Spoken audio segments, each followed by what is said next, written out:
Bismillahirrahmanirrahim. Assalamualaikum warahmatullahi wabarakatuh.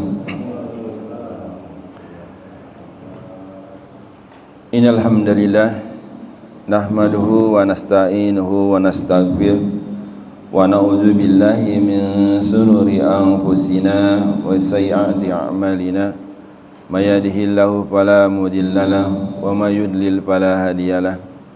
Asyhadu an la ilaha illallah wahdahu la syarika lah wa asyhadu anna Muhammadan abduhu wa rasuluh la nabiyya ba'dah. Allahumma shalli wa sallim ala sayidina Muhammadin wa ala alihi wa sahbihi ajma'in, amma ba'd. Qala Allahu ta'ala fi kitabil karim, a'udzu billahi minasy syaithanir rajim. Bismillahirrahmanirrahim.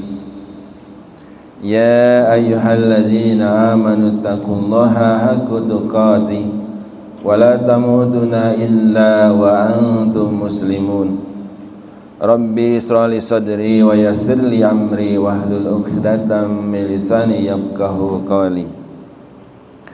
Sadaqallahul azim wa sadaqa rasulun nabiyil karim wa nahnu ala zalika minasyahidin wasakirin walhamdulillahi rabbil alamin.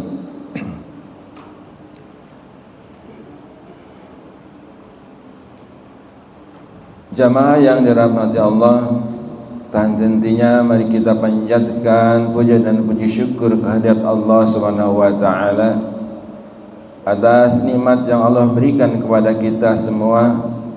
Alhamdulillah, sampai pada pagi hari ini kita masih tetap dalam keadaan sehat walafiat, diberikan kekuatan iman serta kemampuan untuk hadir di tempat yang mulia ini dalam rangka menunaikan salah satu kewajiban kita, yaitu salat subuh. Alhamdulillah, kita sama-sama dilaksanakan secara berjamaah. Mudah-mudahan kita senantiasa dapat menjalankannya sampai akhir hayat nanti. Salawat serta salam mari kita sama-sama sanjungkan ke baginda Nabi Muhammad sallallahu alaihi wasallam, keluarga dan para sahabatnya, dan mudah-mudahan kita menjadikan salah satu umatnya yang istiqomah menjalankan sunnah-sunnahnya, dan kelak insyaallah kita mendapatkan syafaat dari beliau. Yang kami hormati Ketua DKM dan seluruh jajarannya, jamaah salat subuh yang dirahmati Allah. Pada pagi hari ini kita bertemu kembali dalam rangka mengisi waktu kita sampai waktu syuruk nanti,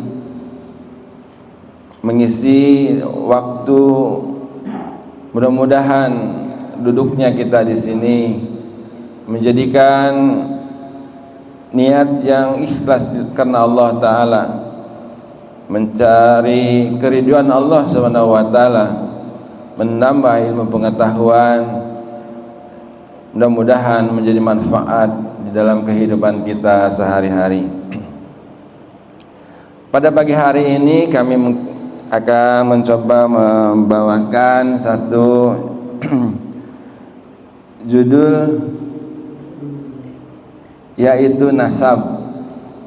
Mungkin pernah juga kita bahas oleh guru-guru kita, akan tetapi walaupun begitu, mudah-mudahan materi pada pagi hari ini menjadikan atau menambah, mengingatkan kita kembali bahwa nasab itu apakah perlu kita ketahui sehingga kita lebih terang apa yang disebut dengan nasab tersebut. Jamaah yang dirahmati Allah, sebagaimana kita ketahui bahwa semua dalam kehidupan kita terkait dengan apa yang disebut dengan nasab. Di dalam agama kita bahwa nasab sangat penting untuk mengetahui mana yang kerabat dan mana yang bukan, sehingga tahu juga urutan-urutannya dari kita, anak kita, cucu kita, ke bawahnya, dan ke atasnya mana kakek kita, mana buyut kita.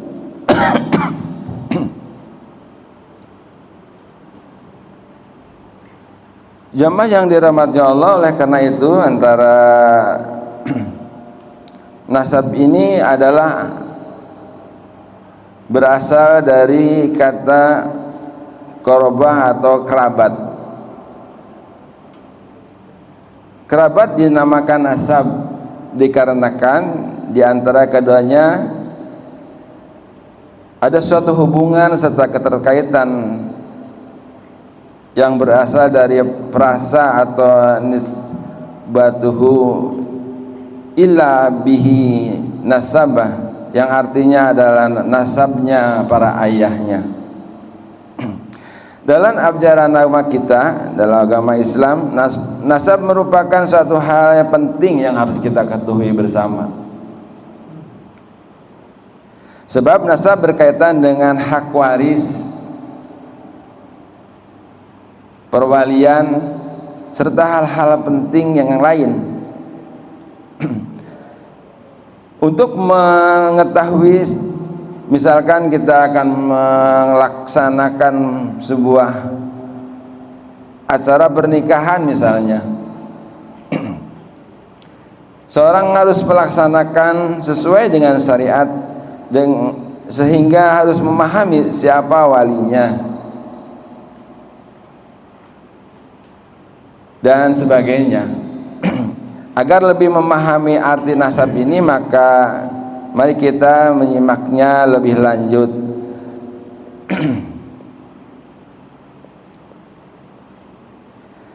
Sebenarnya disebut di awal bahwa kata nasab adalah kerabat atau keturunan. Nasab berasal dari bahasa Arab, yaitu kata al-nasb, yang artinya adalah menghubungkan kekerabatan, keturunan, atau menyebutkan keturunan itu sendiri.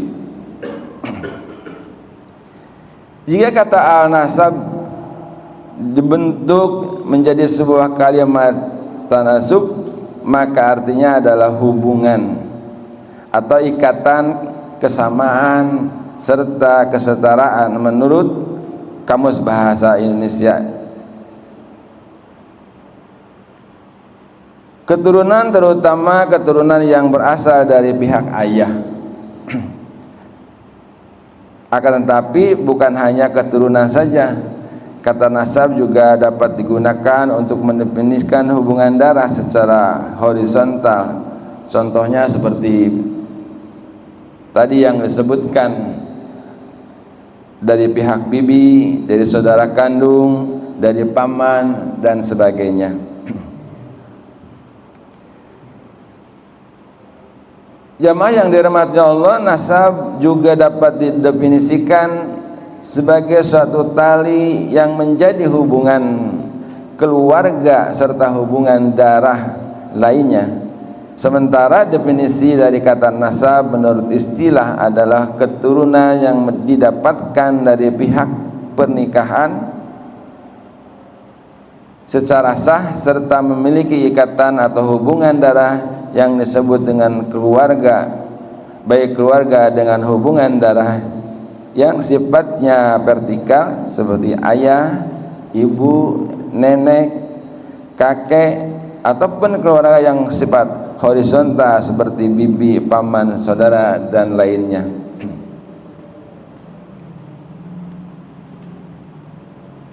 Ada beberapa pendapat para ulama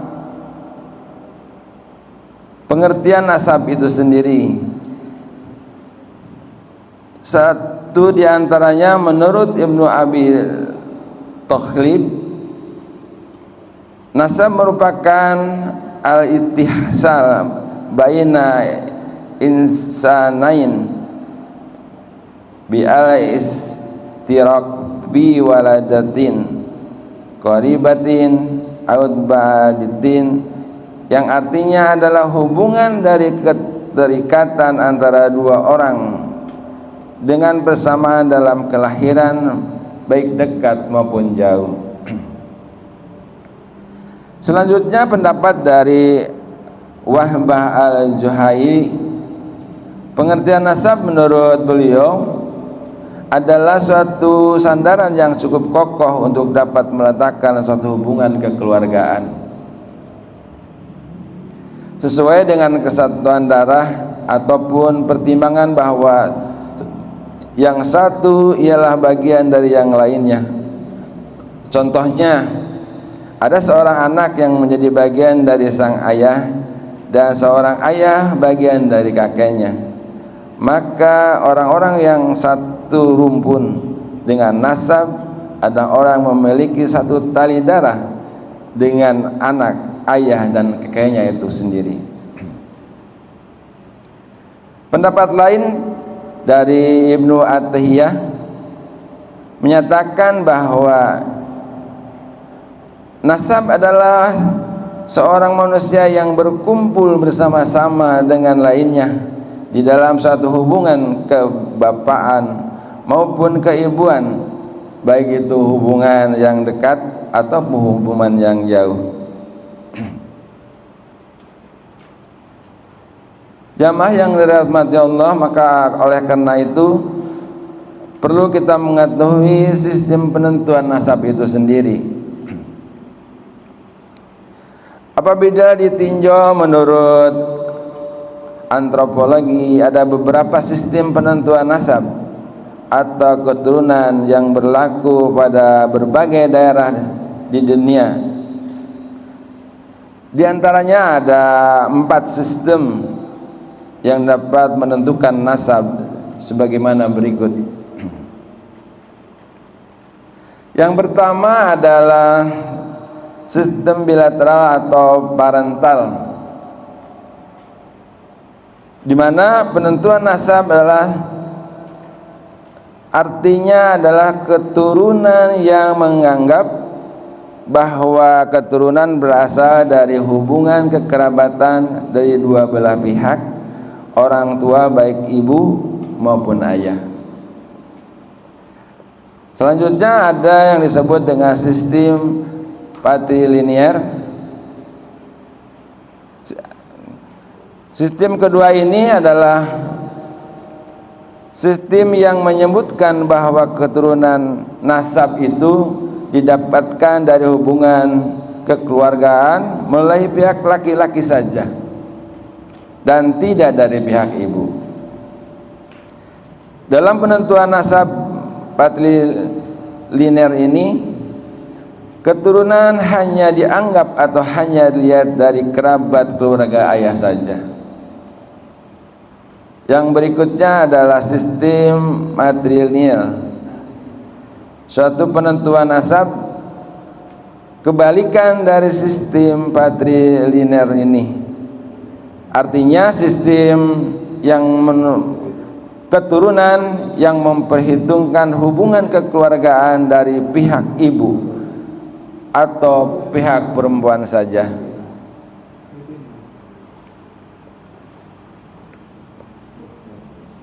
Yang keempat adalah sistem bilineal, adalah sistem yang dikenal pula sebagai satu cara di mana memperhatikan antara hubungan kekerabatan atau kekeluargaan dari pihak ayah atau pria saja untuk beberapa hal tertentu. Keturunan dari pihak perempuan hanya berlaku untuk hal-hal tertentu saja. Berdasarkan keempat sistem ini, penentuan nasab tersebut menurut para ulama mengacu pada sunnah maupun Al-Quran, di mana sistem bilateral atau paternal. Sementara itu para ulama fikih berpendapat bahwa nasab di dalam agama Islam cenderung menganut pada sistem patrilineal. Hal ini sesuai dengan firman Allah Subhanahu wa taala, A'udzu billahi minasyaitonir rajim. Ma ja'alallahu lirajulin muqalbaini fi jawfihi wa ma ja'ala azwajakum al-tudahiruna minhun ummahatikum wa ma ja'ala aziyaakum abnaakum zalikum qaulukum biufwahikum wallahu yaqulu al-haqqu wa huwa yahdis sabil.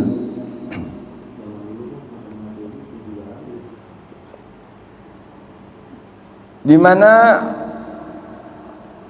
Allah sekali-kali tidak menjadikan bagi seorang dua buah hati dalam rongganya, dan dia tidak menjadikan istri-istrimu dan yang kamu zihar itu sebagai ibumu, dan dia tidak menjadikan anak-anak angkatmu sebagai anak kandungmu. Yang demikian itu hanyalah perkataanmu di mulut saja, dan ayah, dan Allah mengatakan yang sebenarnya, dan dia menunjukkan jalan yang benar.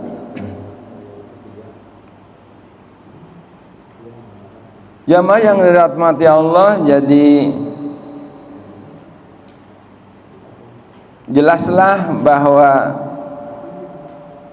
nasab itu menurut agama kita adalah berdasarkan keturunan dari pihak ayah. Jadi yang kuat adalah ayah kita atau laki-laki. Jadi kalau kita punya anak laki-laki, maka kita akan punya nasab. Dan nanti anak kita punya anak laki-laki, maka nasab kita terus berlanjut. Begitu ada kita punya anak perempuan, anak perempuan kita nasabnya nanti dibawa oleh suaminya. Tapi di dalam sistem yang tadi disampaikan bahwa ada juga nasab berdasarkan pihak ibu. Nah mungkin di negara kita juga ada mungkin yang seperti itu ya. Saya belum tahu, mungkin Pak Jerman tahu juga Pak ya. Kalau di Padang nasabnya kemana Pak? Ke bapak apa ke ibu? Dulu ya. Kalau suku itu kita ke ibu. Ke ibu ya. Nah mungkin seperti itu gitu ya. Ya itu pernah saya sampaikan. Kalau di Minangkabau ya kaitan dengan apa? Alawi ya. Saya bilang saya jamba, bapak percaya aja kan? Gak perlu saya jelasin. Oh saya anak dari perempuan ini gitu kan, sampai ke nenek moyang ke 3 atau 6 turun dari zaman Campa, katanya suku Jamba itu dari Campa, dari Asia gitu. Iya betul. Itu saya nggak perlu saya jelasin kan, saya lebih. Tapi saya Jamba. Iya. Nah seperti itu yang dapat kita mungkin sebagai pengetahuan juga bahwa memang ada beberapa hal yang perlu kita ketahui bahwa banyak cara-cara bagaimana menentukan nasab sendiri. Jemaah yang dirahmati Allah, juga perlu kita ketahui bagaimana nasabnya atau keturunannya Nabi kita Nabi Muhammad SAW, bahwa sepengetahuan kita Rasulullah SAW mempunyai 7 anak, di mana 3 anak laki-laki dan 4 anak perempuan. Anak laki-lakinya yaitu Qasim, Abdullah dan Ibrahim, sedangkan anak perempuannya Zainab, Ruqayyah, Ummu Kulthum dan Fatimah Al-Zahra.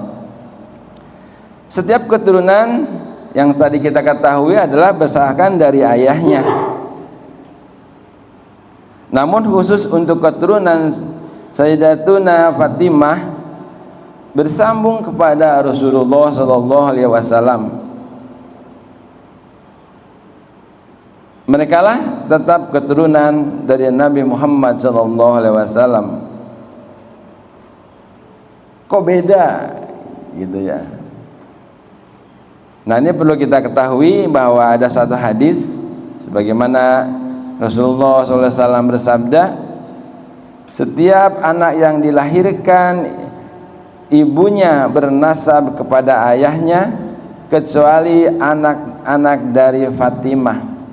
Akulah wali mereka dan akulah nasab mereka dan akulah ayah mereka. Hadis riwayat Imam Ahmad.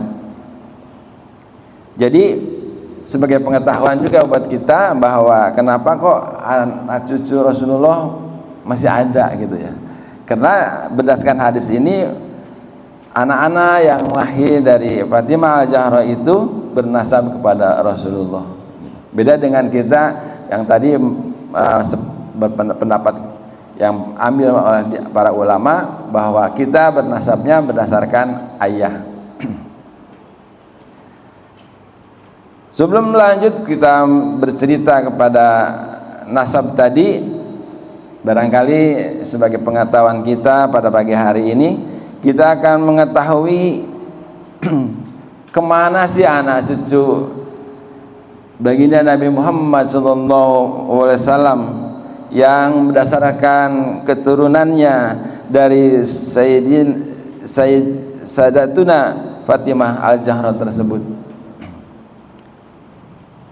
Jamaah yang dirahmati Allah, Sayyidatuna Fatimah dikaruniai 2 anak, yaitu Sayyidina Hasan dan Sayyidina Husain. Kita mengetahuinya.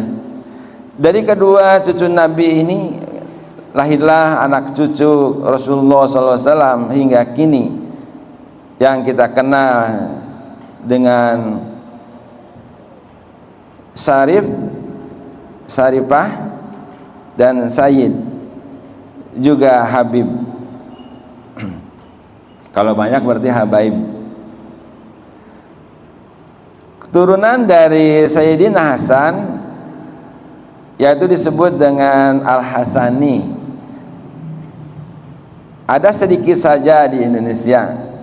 Sedangkan keturunan dari Sayyidina Husain, Sayyidina Husain wafat di Karbala. Beliau mempunyai 6 orang anak, 3 anak wanita, anak yang perempuan, dan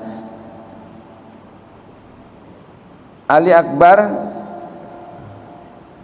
anak laki-lakinya, Ali Ahsad, Ali Asgor, Abdullah, Muhammad, Jakfar, dan yang 3 wanita, Zainab, Sakinah dan Fatimah. Putra Sayyidina Husain keseluruhannya wafat kecuali Al-Ahsad atau yang biasa dikenal dengan nama Imam Ali Zainal Abidin. Mungkin bapak-bapak, Pak Anto kenal aja, sering cerita nih. Imam Ali Zainal Abidin itu adalah menjadi pengetahuan kita. Beliaulah yang melanjutkan perjuangannya dari anak cucu Rasulullah SAW. Imam Ali Zainal Abidin mempunyai putra bernama Muhammad Al-Baqir, yang mempunyai putra bernama Ja'far Al-Shadiq, yang menjadi guru daripada Imam Hanafi, yang kemudian Imam Hanafi menjadi gurunya Imam Malik, lalu Imam Malik menjadi gurunya Imam Syafi'i, dan Imam Syafi'i bermuridkan Ahmad bin Hambal. Al-Imam Ja'far Al-Shadiq dilahirkan pada tahun 80 Hijrah, atau ada juga yang menyebutkan 83 Hijriah, dan meninggal di kota Madinah pada tahun 148 Hijrah. Dimakamkan di pekuburan Baqi. Keturunan dari beliau yaitu Ali Uraidi, yang memiliki putra bernama Muhammad An-Najib, memiliki putra juga namanya Isa Arumi, dan memiliki putra lagi Ahmad Al-Muhajir. Jamaah yang dirahmati Allah, Ahmad bin Isa Al-Muhajir mempunyai 2 orang putra, yaitu Ubaidillah dan Muhammad. Ubaidillah hijrah bersama ayahnya ke Hadramaut, Yaman, dan mendapat 3 putra, yaitu Alwi, Jadid dan Ismail atau Bashiri. Keturunan yang terus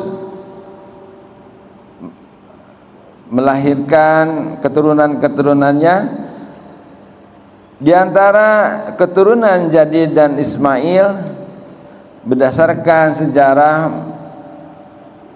tidak tercatat keturunannya apakah masih ada atau tidak. Sedangkan keturunan Alwi tetap lestari. Mereka menamakan diri dengan sesepuhnya, yaitu Alwi, yang kemudian dikenal dengan masyarakat dengan sebutan Sayyid Alawiyin. Jamaah yang dirahmati Allah, kepindahannya ke Hadramaut disebabkan karena kekuasaan diktatornya Khalifah Bani Abbas, yang secara turun-menurun terus memimpin umat Islam, yang mengakibatkan rasa ketidakpuasan di kalangan rakyat tersebut.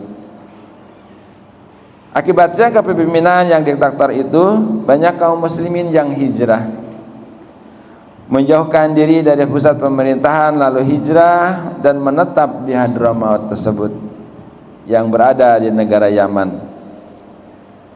Pada saat itu penduduk Yaman, khususnya Hadramaut, yang mengaku penduduk asli dari kabilah Khotan, yang awalnya bodoh, sesat, lalu dengan hadirnya anak cucu Rasulullah ini menjadi mengenal ilmu dan berjalan di atas syariat Islam yang sebenarnya. Al-Imam Al-Muhajir dan keturunannya berhasil menundukkan masyarakat Hadramaut yang memiliki paham Khawarizm ini, memiliki akhlak yang baik, pemahaman agama yang baik. Para Sayyid Alawiyin menyebarkan dakwahnya lanjut ke Asia Tenggara. Kemudian pada tahap kedua dari India ke Asia Tenggara, atau langsung dari Hadramaut ke wilayah Asia Tenggara melalui pesisir negara India. Jamaah yang dirahmati Allah, di antara hijrahnya ke India adalah Syarif Abdullah bin Husain Bafaqih ke kota Kanur dan menikahi anak Menteri Abdul Wahab dan menjadi pembantunya sampai wafat. Lalu Syarif Muhammad bin Abdullah Al-Dus yang terkenal di kota Ahmadabad. Dia hijrah atas permintaan kakeknya Syarif Syekh bin Abdullah Al-Drus. Begitu pula keluarga Malik yang diberi gelar Azhamad Khan. Dari keluarga inilah asal usul keturunan penyebar Islam di Indonesia, khususnya di Jawa, yang dikenal dengan sebutan Wali Songo. Jadi sebenarnya bukan Wali Sembilan ya gitu. Tapi keturunan inilah yang mereka kenal pada zaman dahulu. Kemudian dari India mereka melanjutkan dakwahnya ke Indonesia, yaitu melalui daerah pesisir utara Sumatera yang sekarang dikenal dengan Provinsi Aceh tersebut. Kilas balik barangkali kita pada pagi hari ini mengetahui sejarah kapan sebenarnya Islam di Indonesia kok menjadi banyak orang Arab ya, menjadi penduduk asli gitu. Ternyata jauh di tahun yang kita masih tercatat di Lauh Mahfud beliau sudah menjadi warga negara Indonesia dan memiliki keturunan yang terus menyebarkan agama Islam. Jamaat yang dirahmati Allah, menurut Profesor Dr. Hamka, sejak zaman kebesaran Aceh telah banyak keturunan-keturunan Hasan dan Husain itu datang ke Indonesia, yaitu tanah air kita yang kita cintai ini. Sejak dari semenanjung tanah Melayu lalu kepulauan Indonesia dan Filipina, memang harus diakui banyak jasa-jasa mereka dalam penyebaran Islam di seluruh Nusantara ini.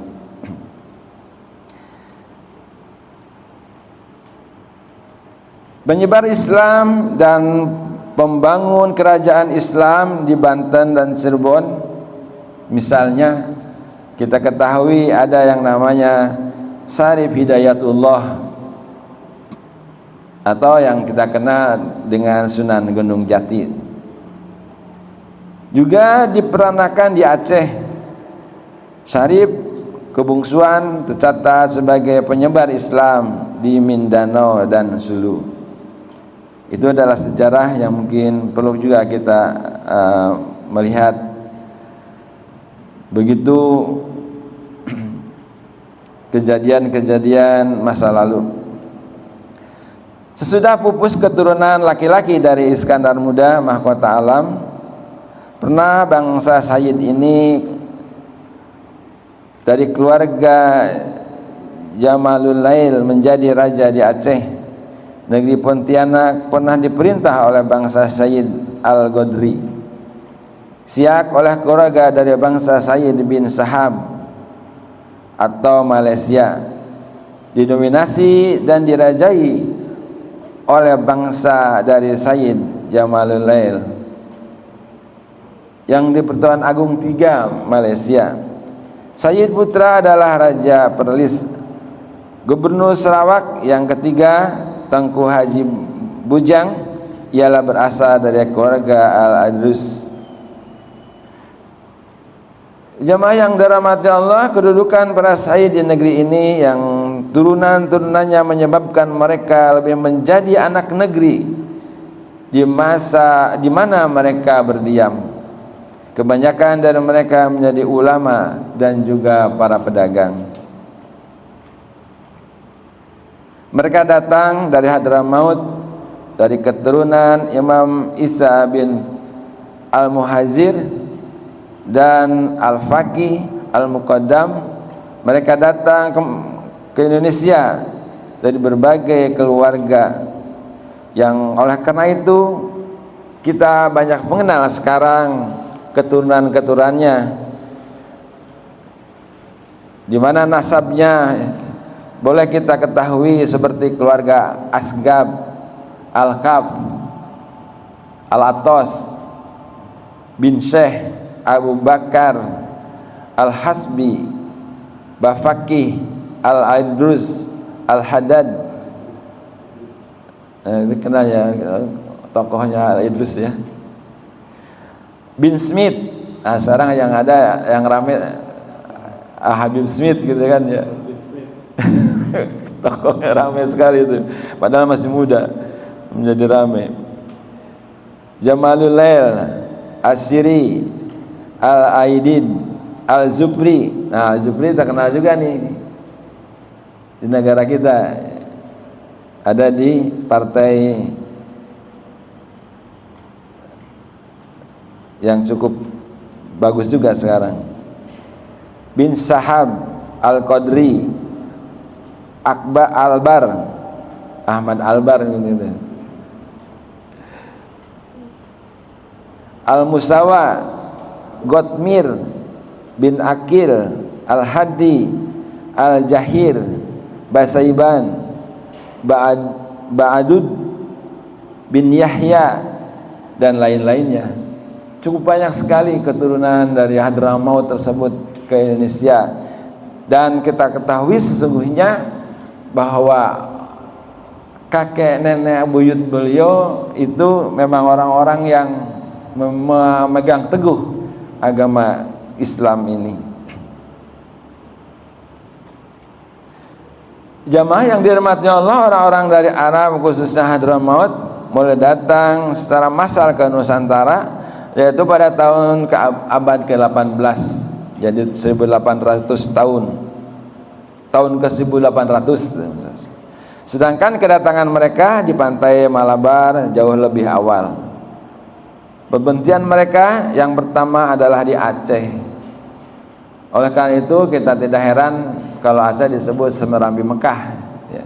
Karena memang begitu banyak orang-orang keturunan dari Rasulullah SAW pertama mampir di sana.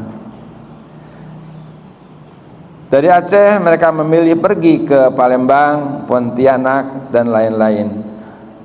Orang-orang Arab mulai banyak menetap di Jawa setelah tahun 1820 Masehi.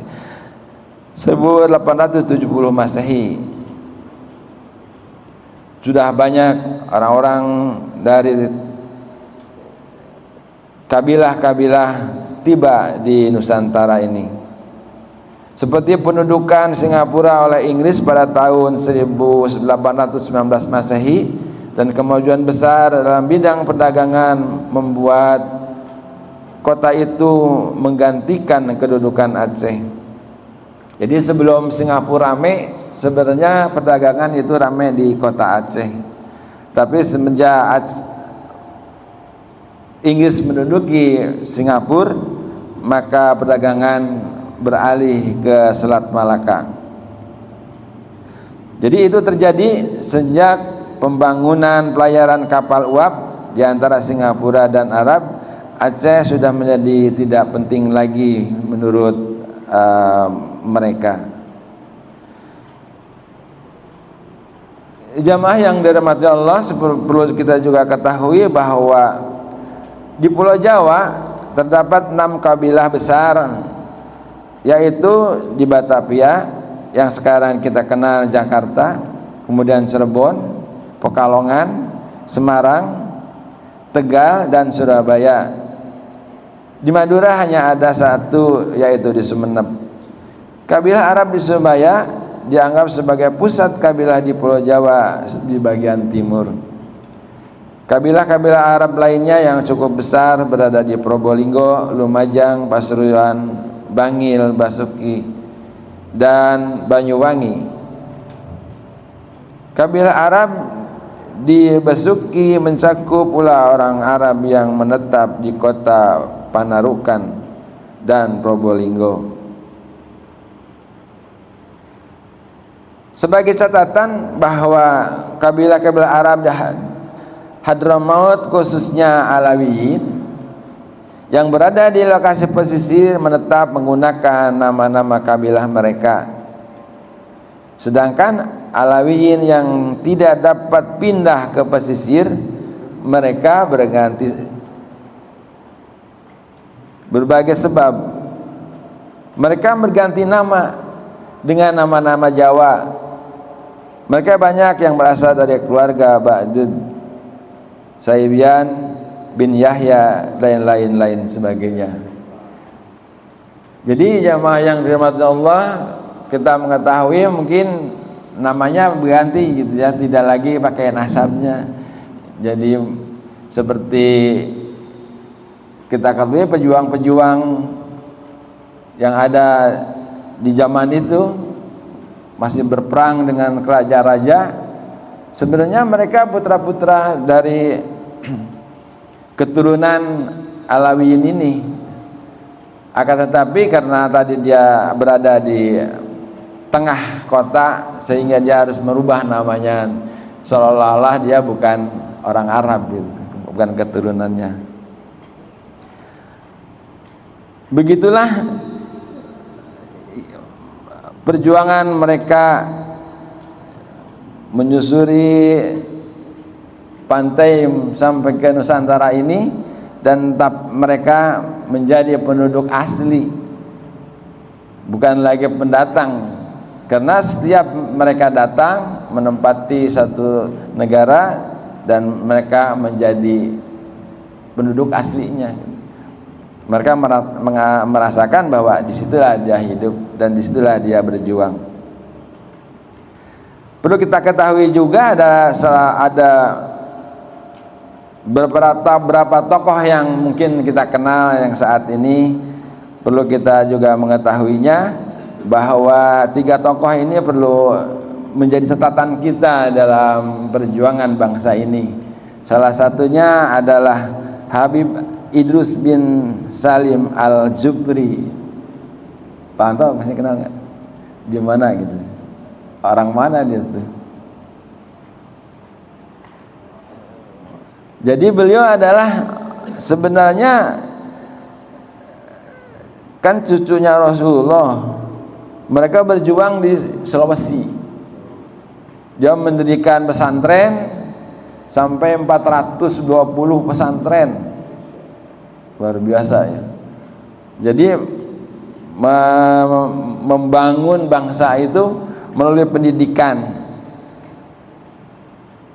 Jadi beliau membangun bangsa Indonesia dengan dakwah Islam hingga berada di Sulawesi Tengah. Pria asal Hadramaut ini kelahiran 15 Maret 1892 Masehi, melakukan kunjungan pertamanya ke Indonesia saat usia 17 tahun. Mau bayangkan Pak, usia 17 tahun udah berangkat ke Indonesia, udah mengembara ya, luar biasa. Saya umur 16 tahun Pak, berangkat ke Jakarta. Ya? 14 tahun. 14 tahun. Luar biasa, lebih cepat lagi. Saya 16 tahun udah hijrah. Kata Pak itu Pak Rahmat usia berapa? Enggak tahu.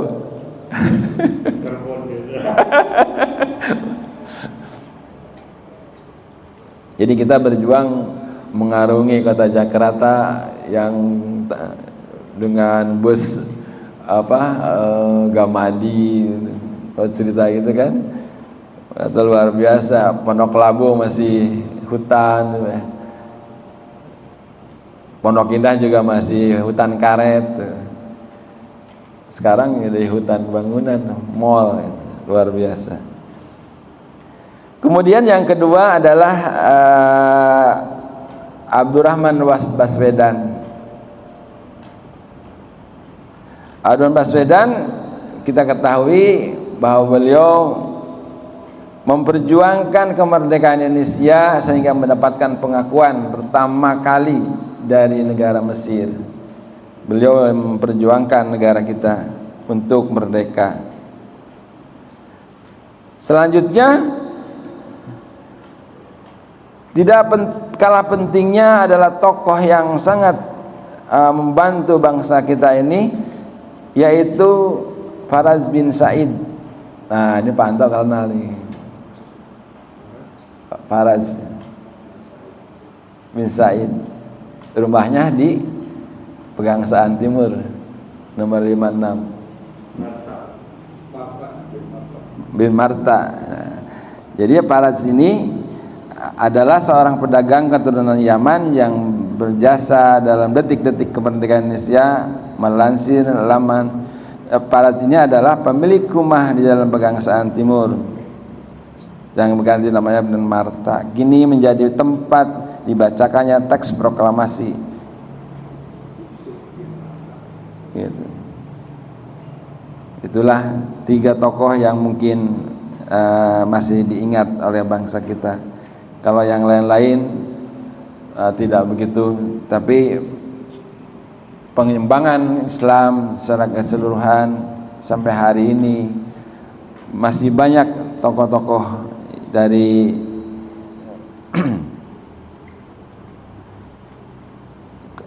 keturunan anak cucu Rasulullah tersebut.